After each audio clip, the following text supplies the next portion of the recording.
দিল্লিতে foreign correspondents of south এশিয়ায় virtually যুক্ত হয়ে বক্তব্য দেন ক্ষমতাচ্যুত প্রধানমন্ত্রী শেখ হাসিনা। সে অনুষ্ঠানটি সঞ্চালনা করেছেন বাংলাদেশি এক তরুণ, যাকে নিয়ে এখন চলছে ব্যাপক সমালোচনা। কে এই যুবক, কোন বলে তিনি দিল্লির এই গুরুত্বপূর্ণ অনুষ্ঠান সঞ্চালনা করেছেন, সে প্রশ্নই এখন ঘুরপাক খাচ্ছে সবার মনে।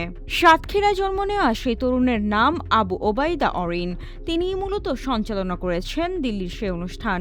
তার এই সঞ্চালনার বিষয়টি তার নিজ জেলাসহ পুরো দেশ জুড়ে ব্যাপক আলোচনার জন্ম দিয়েছে। পারিবারিক সূত্রে জানা গেছে, সাতক্ষীরা জেলা আওয়ামী লীগের শিক্ষা বিষয়ক সম্পাদক ও সংরক্ষিত নারী আসনের সাবেক সংসদ সদস্য লাইলা পারভীন সেজুতি অরিনের মামি এবং জেলা বিএনপির সাবেক আহ্বায়ক আইনজীবী ইফতেখার আলী তার খালু।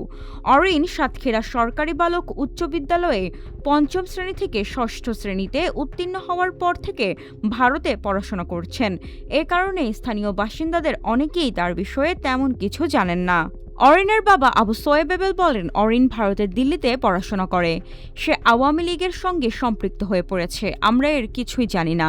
হঠাৎ সেদিন গণমাধ্যমের মাধ্যমে জানতে পারি সে শেখ হাসিনার ভার্চুয়াল কনফারেন্সে বক্তব্য দিচ্ছে। বিভিন্ন আন্তর্জাতিক গণমাধ্যমে প্রকাশিত অনুষ্ঠানের ভিডিও ও তথ্য থেকে জানা যায়, অরিন সেখানে প্রায় 6 মিনিট ইংরেজিতে বক্তব্য দেন।